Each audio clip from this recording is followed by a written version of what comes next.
Welcome to the Tony Awesome Fishing Show. This time I'm in Woody's Tackle Shop in Hereford, and we're going to be fishing on the River Wye. We're going to be trying to tell you guys how to look for swims. Now that's it's really critical on the river, how to find a swim. It's moving, it's a moving medium. It's not always that easy, but Woody's going to give us a few tips, and I believe he's going to get his bailiff maybe come down and also tell us where to cast. It's most important, it's critical. What are we looking for?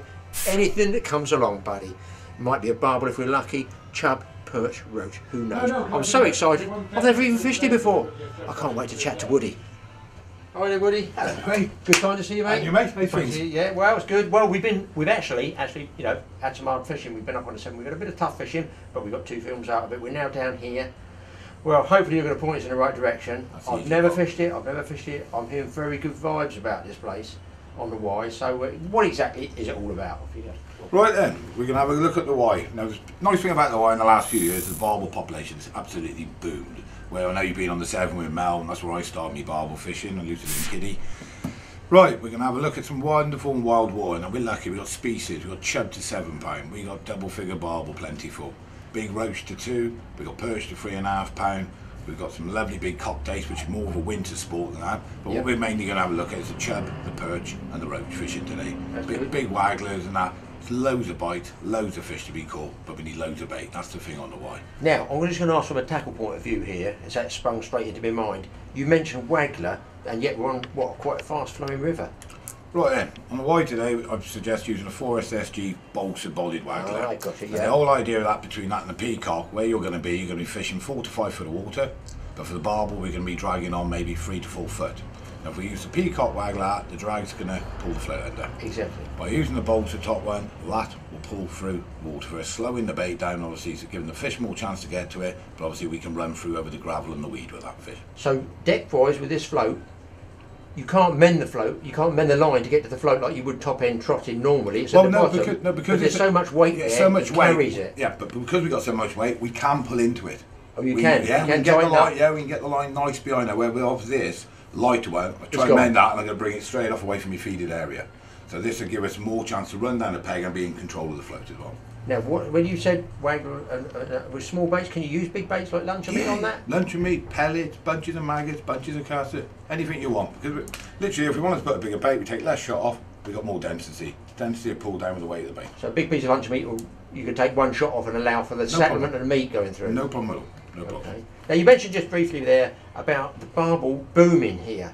Now, yeah, on the 7, they all tell me, from, like, say, 30 years ago, it's obviously going downwards, as it were. Why is the Wye coming back? Or not coming back? Has it not come? Is it in boom time now? I'd probably say in the last 5 years, since the YNS opened up more waters where we fish it now, you're finding fish from Hay on Wye right down basically to Chepstow. Where when only associations like Hereford had it, Old Pribor, we weren't fishing all these waters. We didn't know how big a boom we'd had. But the thing we were hearing different to the 7 now, we're still catching lots of barbel from that size to £1.5 pounds. They're not getting those coming through. So I figured obviously we've either had better spawning years, or 2007 ripped the 7 gravel beds that much, all the weed went. We haven't, we've still got plenty of weed in the Wye. So you've got streamer weed there? Plenty. And the barbel love that, as I know. Living it all day long. Eating caddis, lavas, lovely. Good man. Okay. Tackle wise, what was you set up with? A regular float rod, line? Run us through a little bit of tackle. Power waggler rod. Yeah. £6 main line, £6 hook limp on the float. There's no need to be shy on the Wye. £6 hook length. £6 hook, size 12 hook. Up on the 7, they'd be turning in their graves up there. Well, small hooks we've been using. Oh, even in the matches when we're down there, we fish 013, size 14 hooks with 2 maggots on. That's in the winter. No, it's not a shy river. It's a man's river. So you can really go through and what about rocky bottoms? You're going to snag fish. You have to fight them hard. Take it easy. Tips for beginners. No, that's why we use a hook length, because if you do start snagging it, obviously you don't want to lose one of these every chuck. Yep. That knot to knot always the weakest part. So if you pull, you break that, you ain't going to lose your float.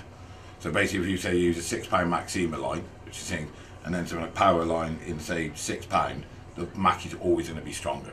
Now, I'm not selling it, but what's power line? I don't know if I've heard of that. Tell me what it is. That's the Preston Innovation hook length, their power line. It's a low diameter line, basically. Thin diameter? Yeah. It's not like fluorocarbon or pre-stretched? No, fluorocarbon's a bit stiffer and that. It's got some stretch in it, which balances nice against the Maxima with a stretch in it. Yeah. When you're talking a fish, anything from £1 to double figures, you've got to have something that you can get control of that fish. So would you say it's a stretchy line? Is that what it's like, a shock absorber? Is that what it is? Because I've never heard of it. Yeah. Well, basically, last thing, if you use a pre-stretch line, yes, and the fish bolts, you've just got jam to jam, you're going to hit the tooth. You've got no go. When you've got that little bit of pull, especially in the net, when you get a net and they want to go, you just got that little bit, you can just get time to give the back wind just to turn the fish again. If it was pre-stretch, it would go, bang, bang. Off you go. Yeah. Do they do any feeder fishing on the Wye? Are there different areas to... Yeah, in the daytime, this time of year, float fishing will catch you 10 times more fish than feeder fishing. Is that right, really? Now, the little trick's always been, you build your peg up through the day, catching chub, dace, perch, and all you do in your head, you're thinking, where's that hempen castor or hempen maggot landing? Yes. Those barbel are underneath, they've all come up off the bottom, but usually what we call it is just have a little rest, put a feeder on, 6-foot tail, and drop it down the peg to where you think your bait's been hitting the bottom, and usually, abracadabra, off it goes. I could do with some abracadabra, because the last 2 days we haven't had it. We got abracadabra, we got abracadabra. And as for finding swims, are they peg stretches, or do you just tell people roughly where to go when they come on the shop? Basically, the way it is with a Y, if you see a warm peg, it's warm because people fish it because there's fish there. Now the stretch we're going on today, we're going to the top of the match stretch, which is on top of a ford, which is an area where the biggest shoals of chub live. But that's peg 1, but we're going to put you just above it and get you out in the water there fishing. Okay. But if beginners come here, you can set them up with all the tackle, all the rigs, all the bait, tell them where to go. Mark out exactly what they want. That's exactly what we want. Oh, that's good. That's good. We need that. Well, listen, you got one of your bailiffs might turn up there as well and have a chat? Yeah, hopefully Mick and Lee will come along with you today and show you exactly what you need to know on the river. Fingers crossed. Good. Yeah. Man. So, Woody, if we don't catch on the float, I know you say we're going to catch on the float. If we don't, we got to go on a feeder later in the afternoon. We use those little black cap feeders. Are they any good, or are they going to be too small? On a certain river, certain times, black caps, 4 mil pellets, job.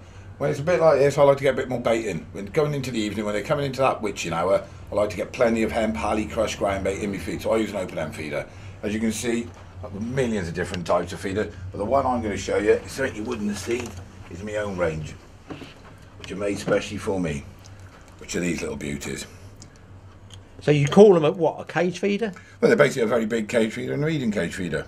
And they go anything from 2 ounces, we do them up to 8 ounces when the river's high. But I'll show you a little trick with them. Okay, this feeder, what's unique about it? 1, it's strong. 2, when the rocks are hitting them. Most feeders collapse. These feeders love the Wye, they can take the pain. And if your flow gets a little bit up, we have a bit of rain, you haven't got no more lead here, just give them a little squeeze. They sit down lovely and small on the bottom. That's a feeder for the river. And for those who don't like putting a lot of feed in, there's a baby as well. Good man. Okay, ready? We're going to load our car up. And how far to the river from the tackle shop, just so people get an idea? 10 minutes. 10 minutes from the shop. 10 minutes, you'll be parked.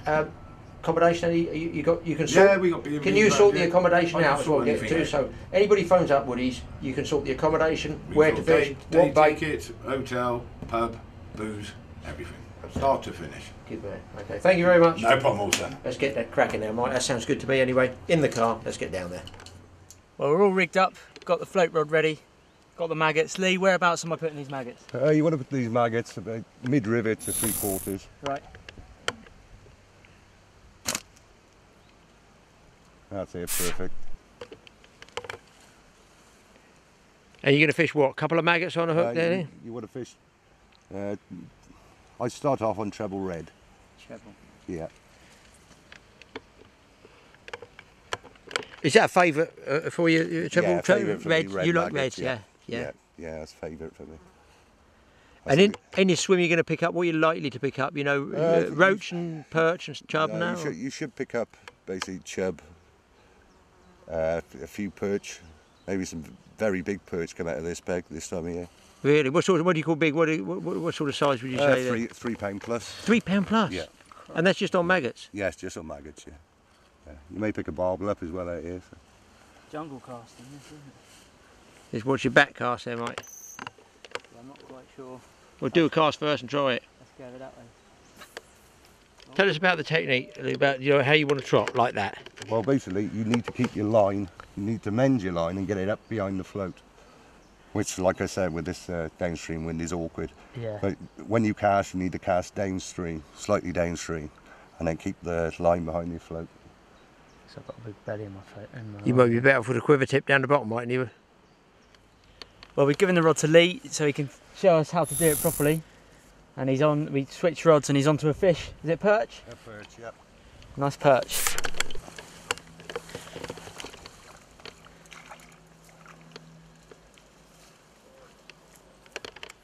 Yeah, with this downstream wind, it's proving a bit tricky today on the waggler, so a swap to the swim feeder might be in order. Do you fish with a long tail on the swim feeder? Or? Yeah, fairly long tail, yeah. What would you be, 3 feet, something like that? 3 to 4 foot, yeah. 3 to 4 foot, yeah. And what sort of weight of feeder? Here today, you're probably looking at about 30 gram. Now, Woody gave us some like halibut mixed stuff or something like that. So yeah. we put that inside one of his big feeders, Yeah. and it goes out. Now, does it bump round or just let it sit? No, just let it sit. Yeah, you can move it round. You can bump it with the rod top. Bump it round gradually, but Okay. generally let it sit. So we just work really if we balance between the float. If the wind goes down, try the float. Yep. If we get too much breeze, which we may do, we're better off sitting on a swim feeder. Yeah, sit on the feeder if the wind gets too much. Yeah. Okay, brilliant. Well, at least you've shown how to do it there. Yeah. Well, guys, having a big long walk down there, before I'm out of breath, and brilliant swims down there on this stretch of the Wye. It's very, very good swims. You got fish on there, mate? Yeah. Got an eel. Hang on, Mike's got. What do you reckon? Is perch? No, it's an eel. A big eel. An eel. It could be another pulling PB. Another PB on the same trip. That's a nice eel. That's a good eel. That is quite a nice eel. I don't like eels myself, but It's fish. Oh, you slimy. you need a piece of drain pipe to net him. Yeah. That's a nice eel. You got him? Yeah. Yeah, it's a £1.5 eel. That is a big eel. That's a nice eel. That's another totally awesome first, Yep. isn't it? Yeah.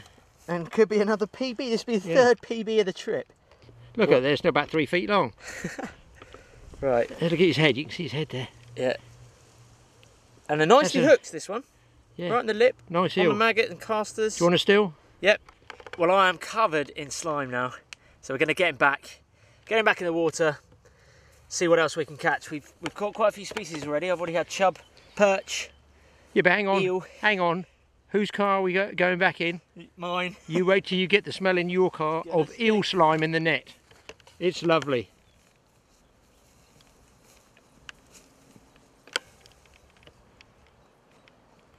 If you fall in, I'll send out for the lifeboat. I've got to wash my hands anyway. Okay, well, it's the morning we're supposed to leave, except we're going to put our leaving time off a little bit because, yes, the sun's come out. Last night we got absolutely soaked. They need the rain badly down here to bring the river up. That's why we're really, really struggling on the barbel and the chub. Even they can't find them for us. They're looking around, they can't find them, so they've moved somewhere. So we went with the perch, and obviously we got to play with eels. If you like eels, this is a place to come. So what we're going to do is we're going to try and squeeze a real concentrated 3-hour session in here before we have to drive home. We want to do some shots out on the river because the sun's out, and this is how we envisage the River Wye to look. But if we're sitting with a feeder, I feel in a couple of hours we're not going to get enough feed out there. So I'll put all my feed in here, in a bucket. It's all going to go. But what I do, or used to do, I've no idea whether it'll work here. As I say, we're just bunging in a 2 or 3 hour session. I balled up my ground bait. I've got a bit of everything in there, hemp casters, but out there it's really fast and swirly. You can see it, it's barreling through, and we're hoping, Leader Bailiff said come up here, there's an outside chance of a fish because of the higher oxygen content in the river because it's flowing nice and fast. But if you just throw an ordinary ball of ground bait, however dense it is, in a river in that pace, and I've done this many times before, it just rolls away. If it rolls away, it takes a fish with it. So what we used to do years ago, we'd make a ball of ground bait, this is fishing on the Hampshire Avon, We'd fill that full of maggots, then we close it, put the stone and push a stone into it. But we've already got the feed mixed in there, so I've been out, weighed it out, got some stones. Right, I'm going to close it right up like that.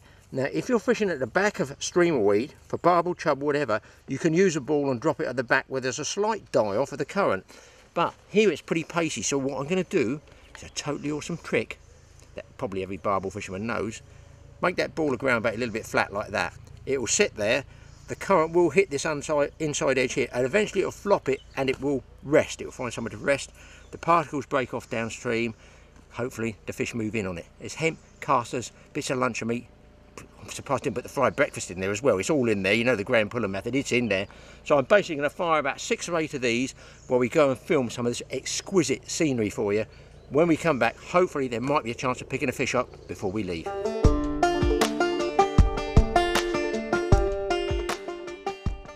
Now, getting the barbel swim, obviously I've never fished here, I can't really see underwater, it's so fast because the sun's still a bit low.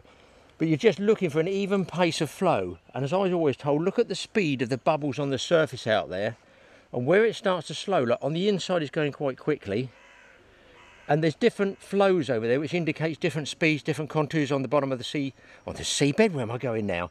On the bottom of the riverbed, or there could be streamer weed there, you know, that makes a swirl on top. There could be a big rock, you know, like a salmon boulder in there. So if you look for the bubbles just where it slows up. Now we're both going to fish this swim, see what we can get. But I'm going to put something right bang in the middle here, possibly for barbel, but also going to go over there at the back where it's slightly slack, just on the edge of what I would think is a ledge there. And hopefully these balls of ground bait, you know, will stay there. We'll give it a shot, we've got nothing to lose, and then we're going out, get you guys some unbelievable shots on this river.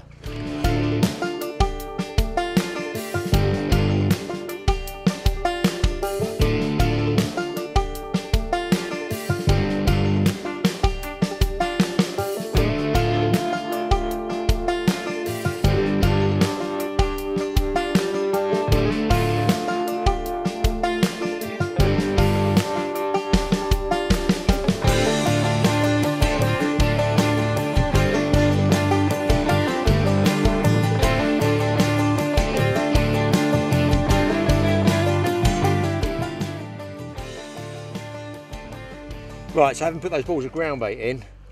I'm going to try Woody's Special River Y feeders. He says they're indestructible, but I'll tell you why I'm interested in them. Well, I'll probably break my rod with them and have a nice feeder rod. But I can pack in the bottom of that feeder. I can get my maggots here, pile some maggots into the middle of that. I mean, they're huge feeders, these things, and they're really good and heavy. Pack it out. Hey, oh, look, he's coming out already. Maggots just dropping out of that. They get in the water, that really whacks a load of feed in quickly, and hopefully if I drop this down the back of where I had those balls of ground bait, we've done a little bit of filming, the balls of ground bait should have broken up, we might just pick some fish up and at least get some bites.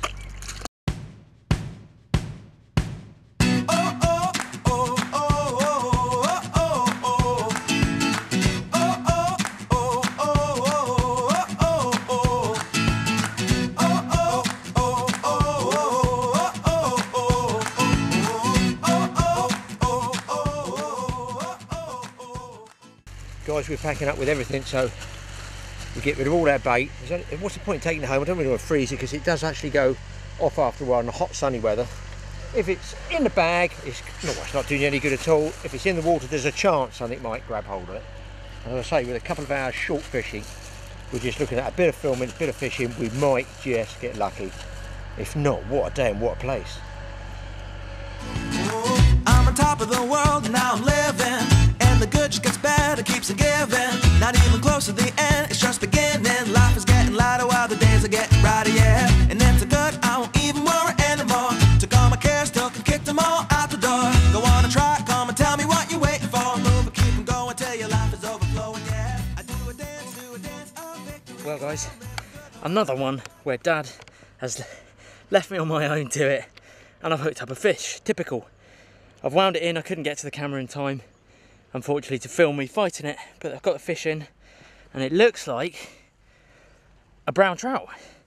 So a little bit of an odd species to be catching with feeders and luncheon meat and things like that. I think this was on luncheon meat as well, but it looks like a nicely marked brown trout. I'll just get them on the mat and unhook it and show you. On the mat, just get him out quickly for you. Lovely marked. Little brownie. My first, another PB, my first ever brown trout on the Y. There you go.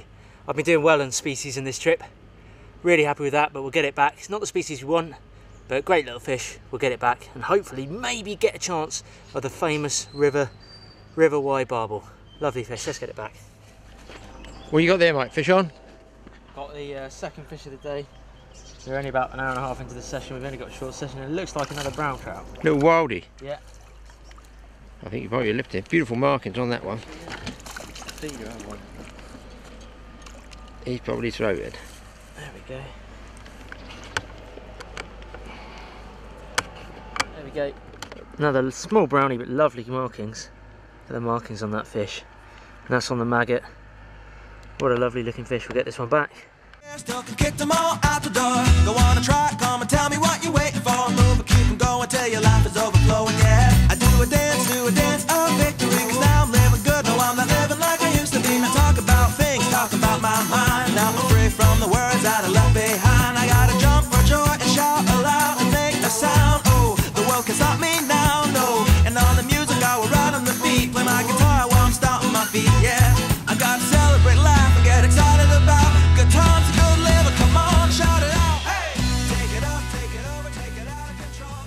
Right, so very hard days fishing where it's been very, very warm. We have managed to catch the smallest barbel I think I've ever seen. Which, there he is. That is tiny. We're popping back in. That was on double maggot on the waggler. As far as barbel populations go here, they're not on. Are they on the decline or are they? No, they're definitely on the up. Yeah. They are on the up. They are on the up. Whereas with other rivers, you get a few big barbel. Here, you tend to get a lot more. Yeah. Catch a lot more and around, probably 6-7 pound mark. Oh, okay. So,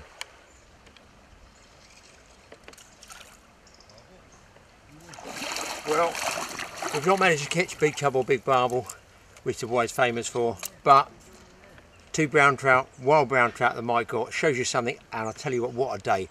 Very, very hard for fishing, but just look at the scenery, look at the setting. If you get a chance to get a day ticket down there, you should come. We will be back. Wait till you see these shots.